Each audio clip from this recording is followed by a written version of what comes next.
2005 সালে আমার একটা মেজর অ্যাক্সিডেন্ট হয়। পড়ে গিয়ে আমার দুটো দাঁত অর্ধেক করে ভেঙে যায়। অর্ধেক করে আচ্ছা। ভেঙে যাওয়ার পরে আমি খুব প্রবলেম ক্রিয়েট করছিলাম। তারপরে অনেক দিন যাওয়ার পরে প্রায় 15-16 বছর যাওয়ার পরে আমি ওইভাবেই দাঁতগুলোকে রেখে দিয়েছিলাম। মাঝে মধ্যে পেন হতো, আমি মেডিসিন নিয়ে খেয়ে নিতাম। খেয়ে নেওয়ার পর হালকা, হালকা রিলিফ পেতাম।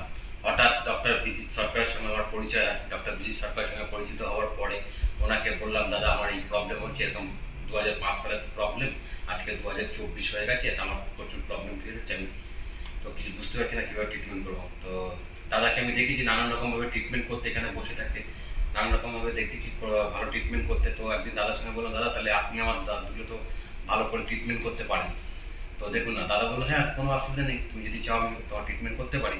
তো আমি একদিন এলাম, এসে একদিন ট্রিটমেন্ট করার পর ডক্টর বিজিত সরকার আমার খুব সুন্দর ট্রিটমেন্ট করেছে। ট্রিটমেন্ট করেছি আজকে প্রায় 4 মাস হচ্ছে আমার ট্রিটমেন্টের বয়স হচ্ছে। তো ট্রিটমেন্ট করার পর থেকে আমার যে দাঁতের মধ্যে শিরশিরানি ভাব, প্রায় প্রায় রাত হলে যন্ত্রণা প্রবলেম ক্রিয়েট হতো, প্রচণ্ডভাবে যন্ত্রণা হতো, যেটা আমি সহ্য করতে পারতাম না।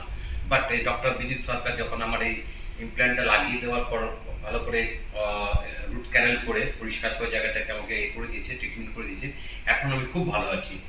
এখন আমার কোনো রকম কোনো প্রবলেম নেই। হ্যাঁ, 100বার আমি খুশি হয়েছি, আমি খুব হ্যাপি। আমি আজকে 16 বছর ধরে আমি ওইভাবে দাঁতে চালাচ্ছিলাম, কিভাবে চাচ্ছিলাম আমি নিজেই জানতাম কি যন্ত্রণা, একটা দাঁত নেই বা কেমন একটা অর্ধেক অর্ধেক দাঁত হয়েছিল ভেঙে, যখন তখন ব্যথা যন্ত্রণার মধ্যে ছিলাম।